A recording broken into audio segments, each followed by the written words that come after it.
Non-violence, persuasion, grâce. Alors ça, c'est très tordu, mais bougrement intelligent.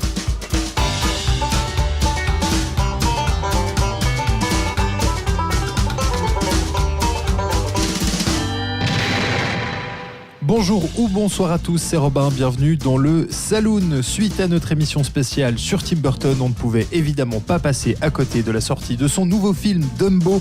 Il revient donc dans les salles avec cette nouvelle adaptation en live action signée de chez Disney. Pour en parler autour de la table, je suis avec Thomas Lécuyer, salut Thomas. Salut Robin. Et Alexandre Caporal, salut Alex. Salut Robin. Et bien si vous êtes prêts, on est parti. C'est chouette comme métaphore, non ?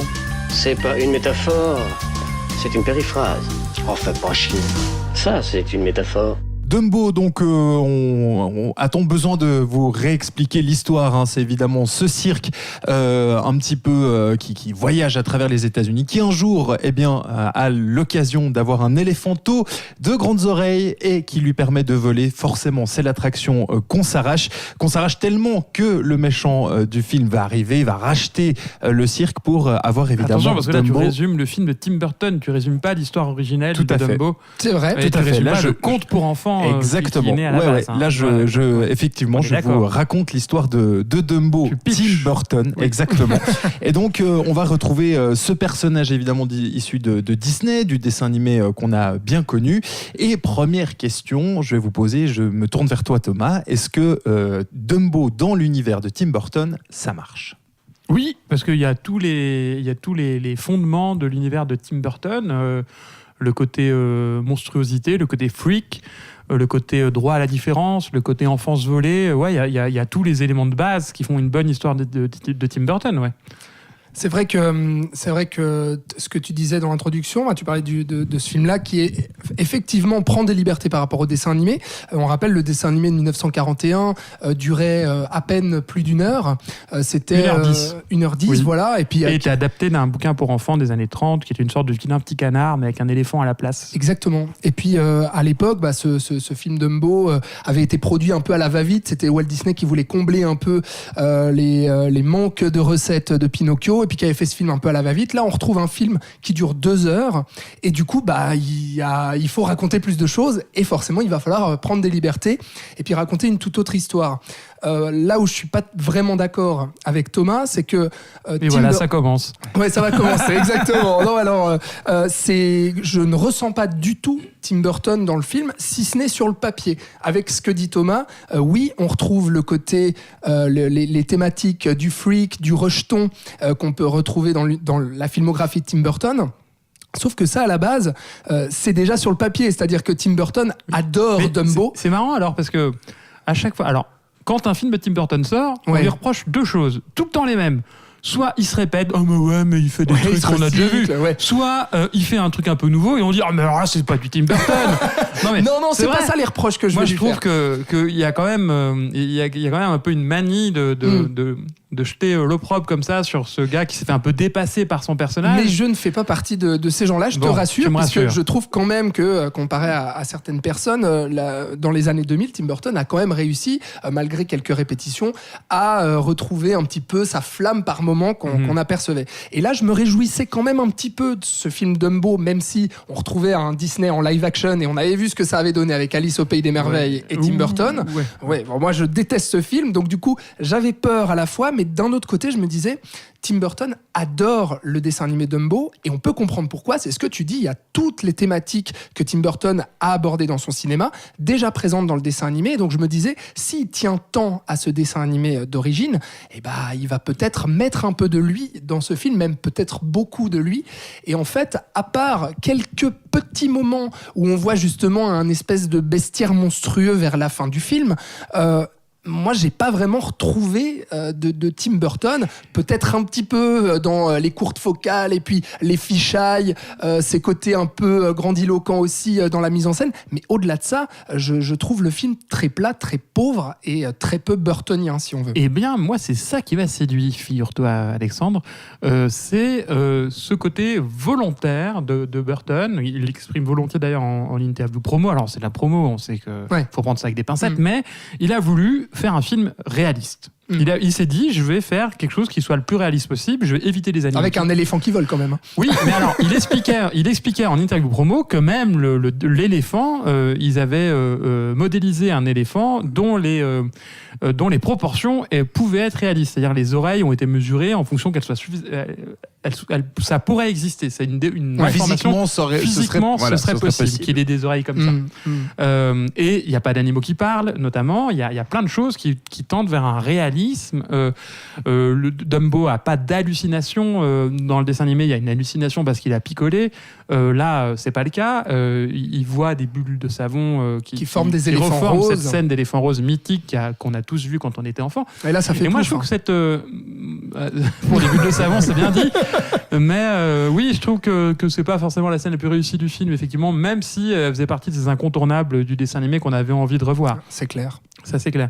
Moi, je trouve justement que cette volonté de Burton de tendre vers quelque chose d'un peu réaliste, qui soit ancré dans une réalité humaine, donc avec des personnages humains assez consistants, avec des dialogues. Ce qu'il n'y avait pas dans le. On va pas faire des animaux qui parlent parce que il y avait pas ça dans le dessin animé. Dans le dessin animé, c'était que de l'anthropomorphisme. Il y a aucun personnage humain qui a un rôle un peu consistant. Il y a que des animaux qui parlent entre eux. C'est ça. Y compris des scènes qui avaient posé problème à l'époque. Je sais pas si vous vous en souvenez, mais les corbeaux.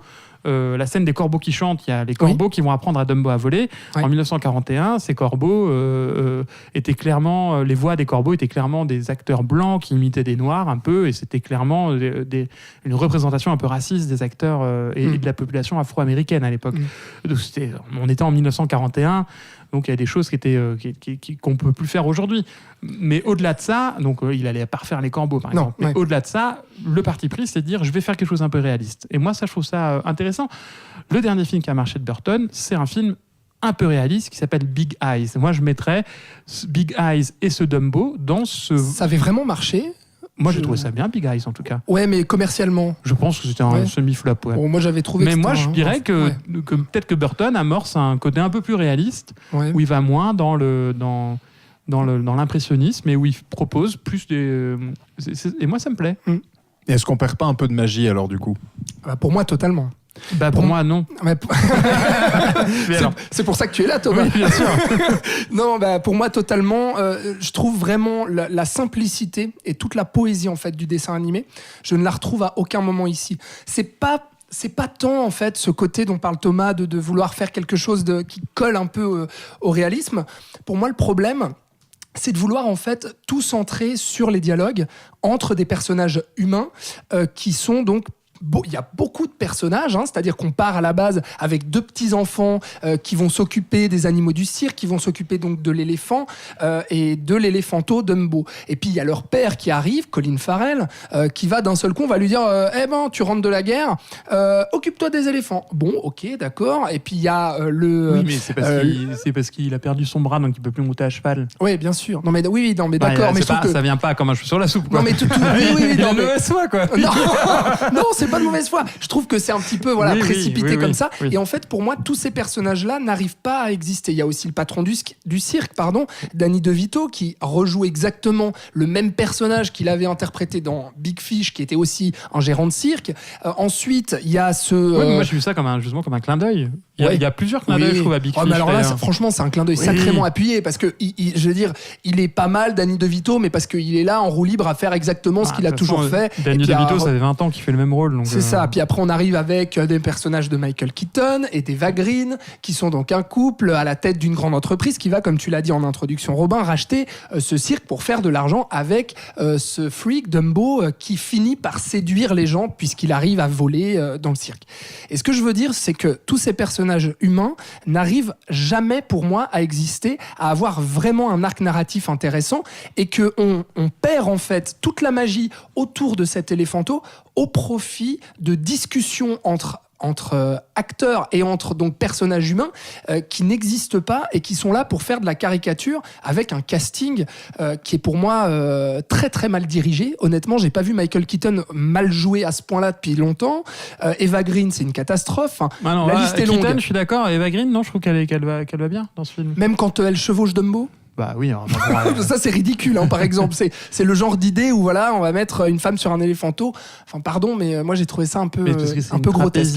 Mais donc, pour répondre à ta question, la magie, pour moi, n'opère pas à cause de ça, et parce qu'on arrive avec ce film de 2 heures qui adapte un dessin animé d'1 heure, qui finit par faire énormément de remplissage avec des dialogues très creux. Le prisme n'est pas sur Dumbo mais sur les humains, finalement, vu que c'est du remplissage. Voilà. Mais toi, par contre, Thomas, tu n'es pas d'accord avec ça. Moi, c'est pas tant la magie que je recherchais en allant voir ce film, c'est une nouvelle proposition. Moi, ce qui m'énerve profondément avec les adaptations en images réelles des dessins animés de Disney, c'est que souvent, c'est des pâles copies. Plan par plan. Alors là, comparé à la bande-annonce du Roi Lion, là, on peut pas lui reprocher. N'a pas du tout, à chaque fois, la magie de l'original. Je suis désolé, mais le livre de la jungle, et pourtant, Dieu sait si j'adore Jon Favreau, j'ai trouvé que c'était un massacre. Moi, ça fait pas peur, c'est pas impressionnant, c'est juste pas très beau, c'est pas drôle. Sévère, quand même. Moi, j'ai vraiment passé un mauvais moment parce que c'est une sorte de copier-coller avec la magie en moins. Là, au moins, c'est pas parfait, mais je trouve qu'il y a une vraie nouvelle proposition. Je peux... Posons la question, à qui s'adresse ce film ? Avant tout, à des familles, il y a des enfants. Je peux montrer à ma fille de 8 ans le dessin animé de Dumbo de 41, qu'elle a vu, et je peux l'emmener voir ce film qu'elle va pas trouver chiant parce que c'est la répétition du dessin animé. Ouais. Qu'elle va sûrement trouver moins bien quand même. Qu'elle va peut-être trouver moins bien, mais en tout cas avec des arcs narratifs pas suffisamment développés parce qu'ils sont assez survolés, je suis d'accord, mais il y a quand même des arcs narratifs qui sont intéressants pour une production qui s'adresse avant tout un public familial. Lesquels ? Toi, t'étais passionné par une histoire, un parcours de personnage dans le film ? Moi, je suis passionné par la problématique du père, que je trouve assez intéressante. Comment ce père qui revient soudainement, qui a perdu... Je trouve que dans ce film, tout le monde a perdu quelque chose. Ouais. C'est un peu la base de ce film. Eva Green, sa dignité, par exemple. Le père a perdu... Il est méchant. Tu vois, le père a perdu... Eva Green a perdu sa liberté, en l'occurrence sa dignité. On sait pas, le personnage a perdu sa liberté, puisqu'elle est accoquinée à ce gars qui veut tout, qui est joué par Michael Keaton. Dumbo a perdu sa mère, maman Jumbo a perdu son fils, le père a perdu son bras, les enfants ont perdu leur mère. Il y a ce côté, comment on fait pour avancer quand on a quelque chose en moins. Ça, déjà, c'est une première problématique qui est comme ça tout au long du film. Il n'arrive jamais à atteindre l'émotion avec ça. Moi, c'est ça mon gros problème, parce que oui, il y a quelque chose avec le père qui pourrait se passer, avec le fait, comme tu dis, qu'il a perdu son bras, puis qui finalement va essayer quand même d'en faire un avantage, un atout, comme Dumbo avec ses grandes oreilles, qui va finir par en faire un atout aussi pour voler, puis pour finalement regagner lui aussi sa liberté. Que c'est parce que le sujet du film... On n'est pas dans un truc philosophique, on est d'accord, mais je pense que le sujet du film, c'est quand même un peu plus la résilience, justement. C'est cette idée de on continue malgré tout. Donc peut-être qu'on ne s'attarde pas assez sur les souffrances et on va plutôt montrer ce qui continue d'avancer, tu vois. Ouais, mais Dumbo... Surtout, moi, contrairement à toi, les premières secondes du film, j'ai été pris dedans. La magie a opéré parce que je trouve l'intro que Burton a été malin en faisant l'intro du train. Ouais. Ça fait partie des petites madeleines de Proust. C'est comme la scène des éléphants roses qui est un peu ratée. La scène du train, elle est absolument pas ratée. Ce petit train, on s'en souvient tous. La chanson du petit train, on s'en souvient tous. Honnêtement. Oui, mais bien sûr. Ça ouvre là-dessus. La musique de Danny Elfman est super sur ce coup. Le morceau d'ouverture, il est génial parce qu'il reprend la thématique la musique de Dumbo avait eu l'Oscar de la meilleure musique de film en 1942. Donc du coup, c'est quand même une grande œuvre musicale. Et Elfman se débrouille pas trop mal.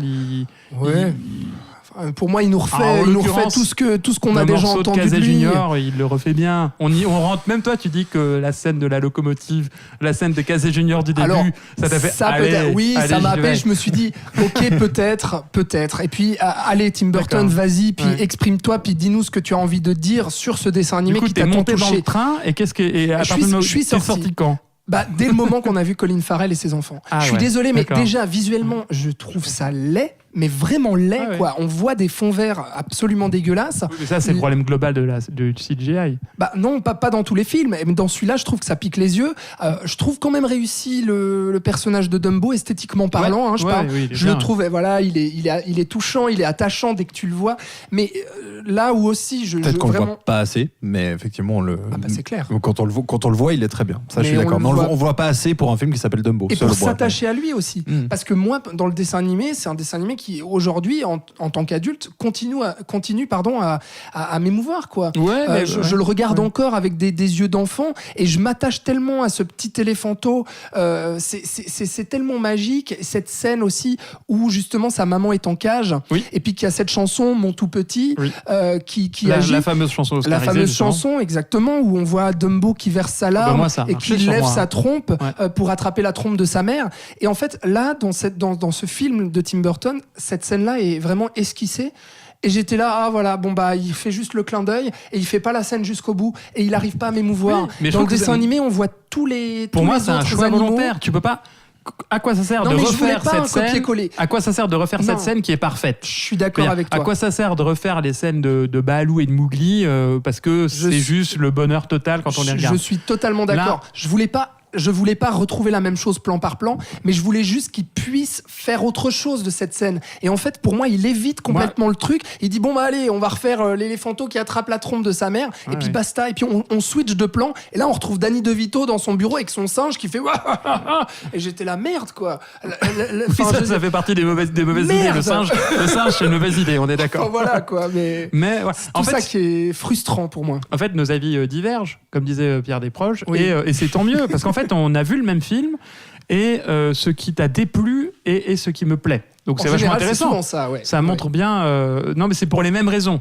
Toi, c'est tout ce que Burton a évité ou tout ce que Burton a juste effleuré ou tout ce que Burton n'a pas approfondi.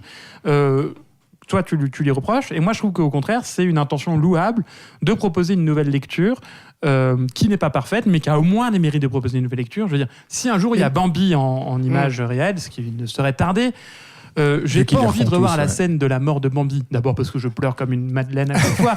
J'ai envie plutôt de voir justement plus les chasseurs, de voir les humains autour de cette histoire. C'est ça qui m'intéresserait. Mais sur le clairement, principe, Thomas, moi je suis complètement d'accord avec toi. Donc au moins là, Burton le fait.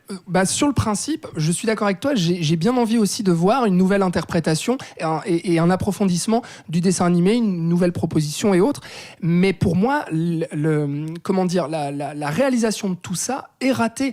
Parce que je parlais de ces personnages-là, mais aussi au bout d'un moment, on commence à se désintéresser complètement de l'intrigue, de l'histoire de ces personnages. Et pour moi, le final est complètement foutraque avec ce chapiteau en feu, avec ces personnages qui courent, on ne sait pas où. Les temporalités sont complètement ratées. Là, c'est vrai. Les temporalités sont ratées.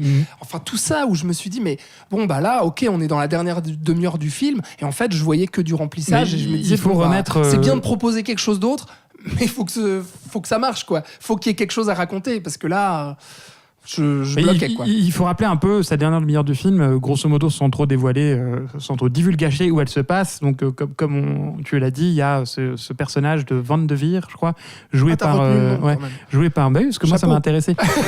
Joué par... Michael Keaton. Michael Keaton, qui détient un immense parc d'attractions dans lequel il veut intégrer Dumbo.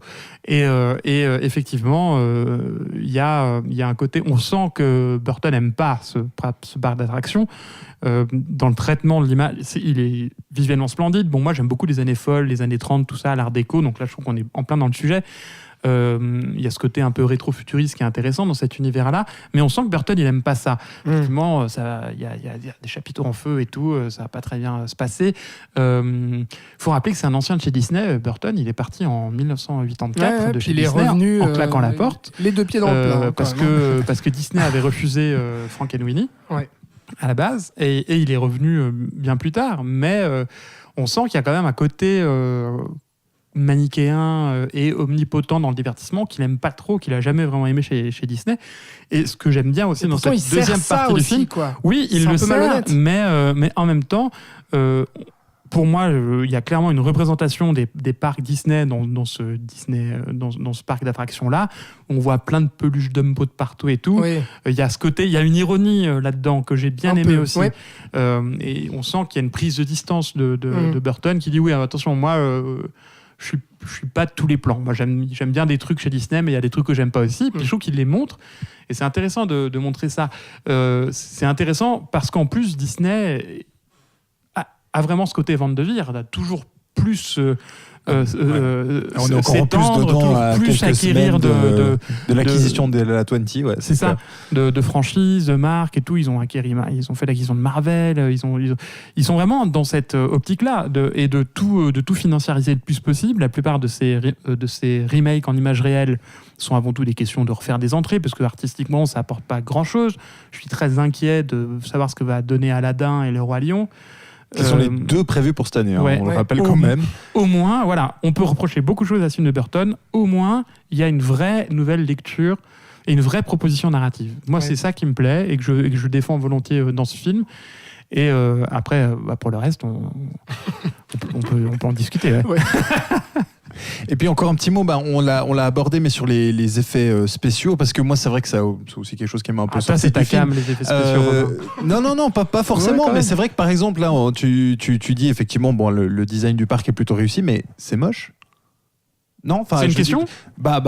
Non, ça c'est une affirmation. Tu as tout à fait raison, Robin. C'est dégueulasse. C'est ce que je pense, mais je voulais un peu vos avis. Moi, je trouve que Dumbo marche plutôt bien pour le coup, mais il y a quand même des effets. Apparemment, Disney, à ce que j'ai entendu dire, c'est que l'équipe des effets spéciaux qui a bossé sur Dumbo est apparemment l'équipe de seconde main de Disney, qui a mis en fait son équipe de première main sur le Roi Lion. C'est les stagiaires. Non, mais c'est pas vraiment les stagiaires, mais apparemment justement, c'est un peu la seconde équipe. Alors qu'on a mis tous les meilleurs sur le Roi Lion. Et je trouve quand même que ça se ressent sur certains plans, même si, voilà, comme on l'a dit, le personnage de Dumbo est assez soigné pour le coup, mais le reste, ça pique à 2-3 reprises les yeux, notamment, franchement, je le répète, pardon, mais Eva Green sur Dumbo. Eva Green sur Dumbo. Je sais pas. Enfin, voilà, il y a plein de choses un peu ridicules comme ça dans ce film. Moi, il y a un truc comme aussi que je veux défendre dans ce film. Il y a un propos écologique évident, qui est aussi bien pour. Encore une fois, il faut voir à qui ce film s'adresse, avant tout aux enfants, aux familles. Ouais. Le propos du film est clairement de dire que les animaux n'ont pas leur place ni dans les zoos ni dans les cirques. Il y a d'ailleurs un happy end assez malin à ce sujet, qui pour une fois change de l'éternel, ils se marièrent, il y a beaucoup d'enfants, ou alors ils vécurent heureux, youplaboum tralala. On suppose qu'il va y avoir un truc comme ça, mais c'est jamais vraiment révélé. Par contre, la fin du film est aussi maligne par rapport à ça. Encore une fois, je m'en souviens même plus. Si tu t'en souviens plus, je ne peux pas la raconter, mais le happy end est pour Dumbo. Et ça c'est bien. Je trouve. Alors évidemment, c'est pas révolutionnaire et c'est pas d'une profondeur exemplaire, mais ça s'adresse quand même à des enfants avant tout. Ouais. Donc le vrai happy end, c'est pas que ils tombent amoureux ou quoi que ce soit. Non, le vrai happy end, c'est qu'à un moment donné, les éléphants soient à leur place d'éléphants.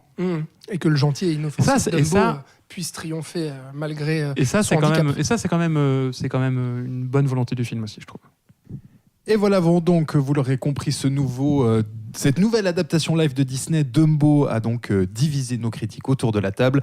Et en tout cas, on peut se réjouir puisqu'on aura encore 2 autres live action à parler de chez Disney cette année. Merci Thomas Lécuyer d'avoir franchi la porte du saloon. Merci. Merci à toi Alex. Merci Robin. Et merci à vous de nous avoir suivis. On vous rappelle encore une fois cet épisode spécial Tim Burton qui est disponible également en complément de cette émission Dumbo. On vous remercie de nous avoir suivis. On vous dit à bientôt dans le saloon. Ciao, ciao.